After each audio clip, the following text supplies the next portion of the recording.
Welcome back, Patriots. Welcome to Sons of Liberty 1773. This is indeed where men and women from around the world gather in defense of liberty. I am your host, Bill Bailey, who will be channeling the patriotism of America's founding fathers, such as Sam Adams, who said, "Neither the wisest constitution nor the wisest laws will secure the liberty and happiness of a people whose manners are universally corrupt." And unfortunately, most of our politicians and judges and legislators are universally corrupt. What did Jack Nicholson say when he played the Joker? This town needs an enema. Washington, D.C. needs an enema. Well, the Nashville trans shooter manifesto pages that were leaked are indeed authentic. Transsexual Audrey Hale's manifesto, which I believe she was a lesbian and then transitioned to a guy. I don't know. I can't keep track of what's what anymore. Was filled with anti-white hatred. Hate whitey. Where do you think she was taught that at? The indoctrination camps, right? Hale wrote, actually I'll read it here. I can't read all this. They're censoring this, by the way, YouTube is. Kill those kids, those crackers that are going to private fancy schools with those fancy khakis and sports backpacks in their daddy's Mustangs and convertibles. F you little shits. I wish to shoot you weak ass dicks with your mop yellow hair. Kill all you little crackers, bunch of little F word, derogatory word for, I guess, queers. With your white privilege, blank you. Basically the derogatory word for queers. Being she was a transsexual, look at these people are mentally deranged. They're taught to hate, right? The left tried to suppress her manifesto from ever being published. They can't allow the truth to come out if it doesn't benefit their demonic anti-America agenda. Just imagine if this would have been a straight, white, Christian conservative male that shot up a school, movie theater, whatever, and had a manifesto that said, I hate gays, whatever. The Orwellian media would have been all over that. It would have been front page news. They would have plastered it everywhere, crowing about how Christian nationalists are the greatest threat to human life and democracy, blah, blah, blah. But the fact is, Christian Americans don't do this. And we're not being taught to hate and, hate a certain race or the way people live, to hate morals. But they are. They're taught to hate America, hate white people, hate Christians, apparently hate Jewish people because the left is attacking Israel now, which is having a bad effect for the election because Jewish people are now leaving the Democratic Party, are going to vote Republican, including Alan Dershowitz. And I believe 2 officers that leaked this manifesto are going to have been fired, or they're threatening to fire them. Just crazy times we're living in. But this is a disturbed kid that's been indoctrinated by the radical left. Probably was on some sort of drugs to deal with depression. Most of these mass shooters, they're on these psychotrops. Almost all of them. It ain't a gun problem, folks. A drug problem. It's a culture problem. we got to get back to being a godly nation and teaching true American history and morals. We need the left is just cutting away the moral fabric of our society. I mean, we're looking more and more like Sodom and Gomorrah every day. Have you heard about this one? The Daily Mail is reporting that DHS officials created a disinformation group at Stanford University to help censor American speech on social media, keyword ahead of the 2020 election. These bombshell emails reveal. The House Judiciary Committee said the Election Integrity Partnership, don't you love the way they put election integrity? Whatever the left says, it's the opposite. So said the Election Integrity Partnership was created to censor speech from conservatives leading up to the 2020 election. A new report reveals emails from members of the group and social media companies asking them to flag and take down posts. We remember those days, right? Right after the 2020 election. I knew it was orchestrated because it happened immediately after the fraudulent election. They were deplatforming, debanking, removing posts, censoring. They took down the President of the United States, Donald Trump. They took him off. They wiped out his Twitter page. Straighten that out just a little bit. The Department of Homeland Security partnered with Stanford University and other colleges to create a disinformation group to censor speech leading up to the 2020 election, new emails reveal.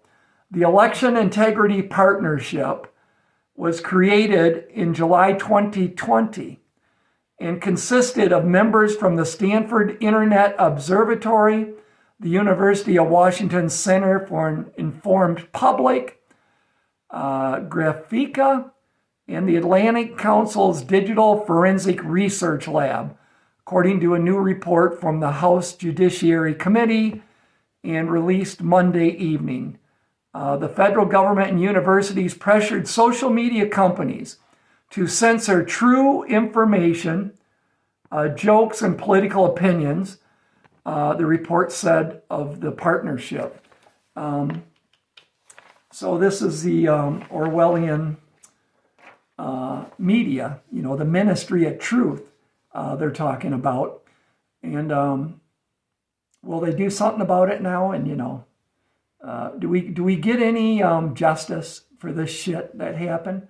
I mean, the whole world, we're heading for World War III, an economic apocalypse, and, absolute evil times, because of what happened November 3, 2020. So the liberal, I believe November 3, 2020 was a communist coup, and this was part of their planning.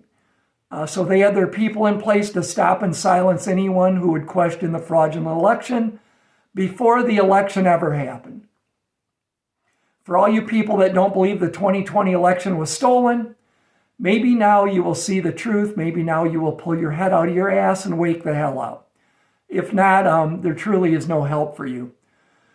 The Gateway Pundit headline from just hours ago reads, "It's happening, voting machines down in several districts in Pennsylvania due to votes getting flipped."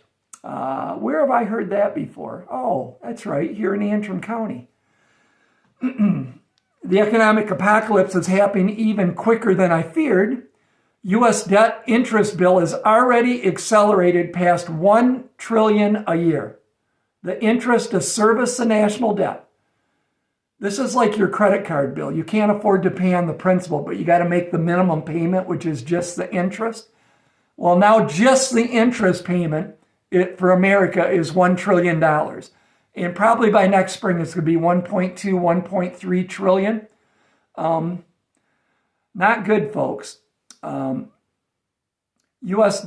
debt interest bill is already accelerated past $1 trillion a year. The interest on the national debt will be the largest line item bill going forward, exceeding Social Security, Medicare, and defense spending. We are at the point of no return. Our criminal government will never make the cuts necessary to save the dollar and our life's work. all that money we've saved and put up for retirement, and the, hard work that you've did your entire life to put some savings away, it's going to be worthless, folks. That's what they're doing to us. It's criminal. Instead, the criminal government, these people that are enriching themselves while stealing from us, will only print more money to pay the bills while destroying what buying power the dollar still has. Hyperinflation is coming at this point like an inbound comet. Nothing will stop it until the impact, when everything is destroyed. And look, folks, Republicans, Democrats are more culpable, but I've said before, Democrats are taking us down the highway to hell, 500 miles an hour, and the Republicans are drafting on their bumper. A lot of them, because they've ran up the debt too.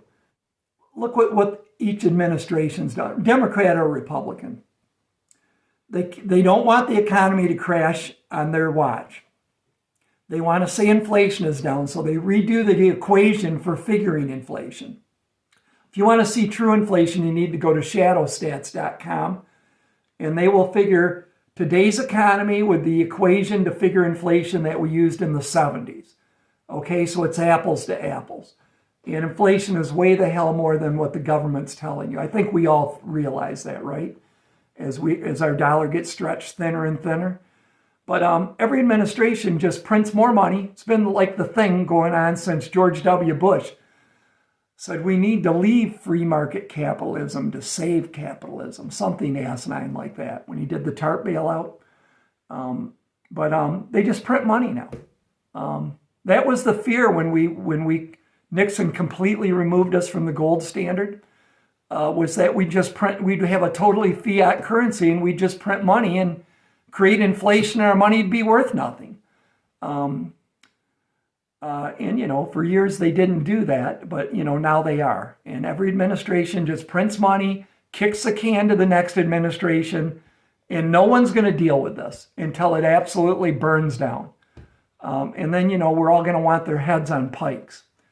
Regarding World War III, Bloomberg is reporting USS Florida, I believe it's SSBN 728, an Ohio-class ballistic missile submarine, has entered the Persian Gulf to contain Iran. Normally, we never, ever broadcast where our submarines are located. It is called silent service for a reason.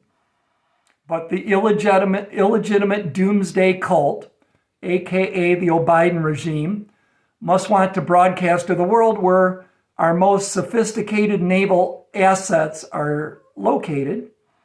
I'm sure Iran is intimidated by knowing we have a ballistic submarine with nuclear-tipped warheads within striking range of their country.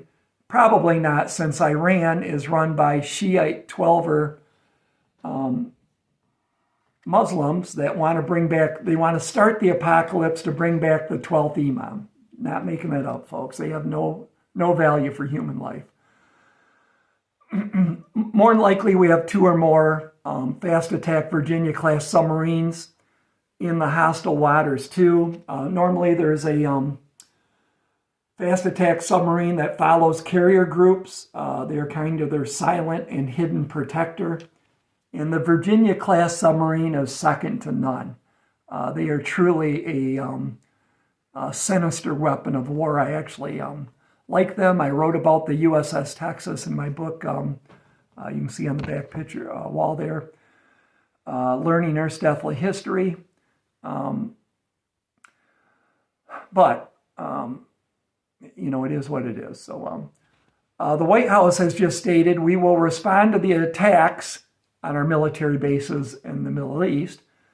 We will respond to the attacks targeting our forces at the appropriate time and place. Attacks on U.S. military bases in Syria and Iraq have been almost daily since the Israeli-Gaza war started.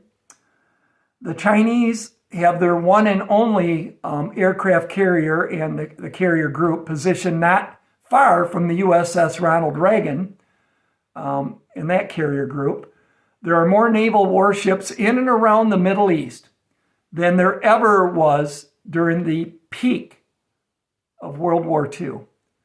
Anyone who has studied history can see nation states are putting their military assets in strategic places before the war goes hot. That's the way I see it. And here is some breaking news. This is just breaking.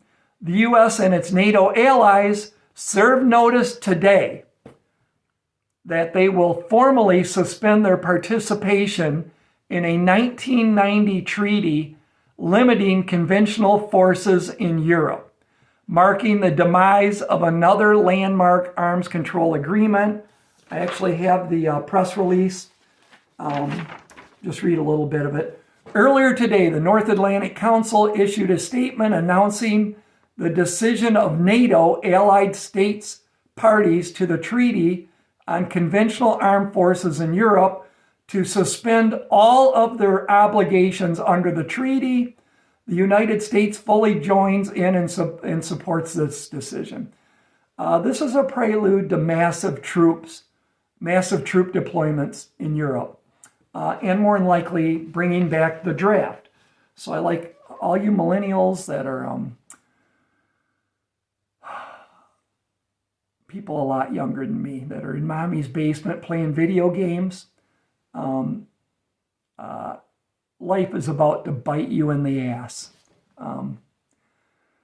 Hope you guys enjoy the world you're creating. Oh, I'm hearing our government is about to do a nuclear test at a Nevada test site somewhere out there very soon. So that's nice. You know, we're going to be detonating nukes, and then other countries will start doing theirs. It'll be a free-for-all as we cascade further and further into full-on nuclear world war.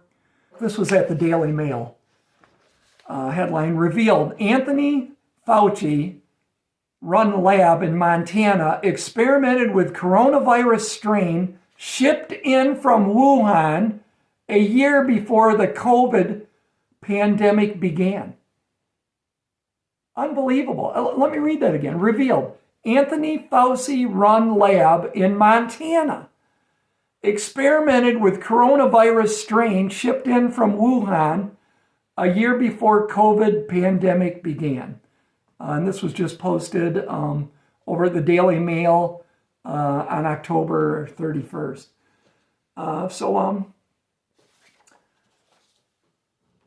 That guy's like Dr. Death. You know, he's the highest paid person in our government. There's a special place in the pit of hell for him waiting. China's top spy agency warns of gene weapon able to target specific ethnicity or race. Why some call it science fiction, advanced DNA sequencing, genetic data, and AI may make ethnic bioweapons a reality, researchers say. I have no doubt this will become true at some point. So I did, because I wanted to see my family's DNA heritage. One of these, myheritage.com or whatever it's called. And Renee did one, curious of what my DNA mix is. And so now, and I believe China is getting all this stuff. And what they're going to do, in theory, is they're going to make a gene weapon that would attack and kill people, let's say, have a white, Caucasian, European bloodline. Anybody that's not Asian, okay? And something that will spread, This is the problem with the world we're living in, with advanced technology, nuclear weapons, the bioweapons, all this stuff is it comes more advanced and more deadlier and deadlier. People are still the same. We haven't changed. We're as immoral and evil, humanity is, as any time in history. I mean, what I seen Hamas doing to the Israelis, beheading them, burning them, putting babies in ovens. That's as wicked as evil. And ISIS was doing the same thing. Remember the people in the cages? They were burning them. And I mean, it's as evil as any time in the history of humanity. We're no better. But now we have these weapons that can commit mass genocide, that can kill millions, billions. Literally, we can kill billions now. It went from burning arrow to thermonuclear warhead, from catapult to modern mortar. And as things go forward, if we survive and stay World War III, the weapons that are coming are going to make what we have today look like child's play. That's why I think at some point when I just think we're watching the last book of the Bible play out, is when this war launches. And I believe, I can't think of the verse in the Bible, but basically God says, if I wouldn't have stepped in, they just had destroyed the whole world and themselves. Maybe somebody can put that verse in the comments. I had a thought too. Can you imagine a Holocaust survivor that's in their 90s that witnessed their family exterminated by Nazi Germany and 6 million Jews? What their parents went through, because these would probably be the children that survived, or never saw their parents again, and how Jews were being treated in Nazi Germany. And now that same thing is happening again around the world. There was a Palestinian, protest or whatever for Palestinian rights that just attacked a Jewish man. I heard they hit him in the head and he died. Now the headline is changing to the Jewish man suffered a head wound and died. But they're fearing for their lives on campuses here in America, let alone around the world. My Savior is my Lord and Savior is a Jewish carpenter, by the way. I don't know. We're living in biblical times. We are going to war, my friends, I fear. It's looking like we will do battle in Europe, the Middle East, and the South China Sea. A 3-front war, not counting the 5th column we're fighting here in America. We are a day closer to the last war of humanity that could literally break out within hours. I mean, we're that close, folks. It's going to get much worse, my friends. What I believe coming is going to be biblical. Our greatest tool against this evil in the world is praying daily to the Almighty. So keep praying and keep prepping. May God bless and keep you and your family safe. Until next time, Sons of Liberty out.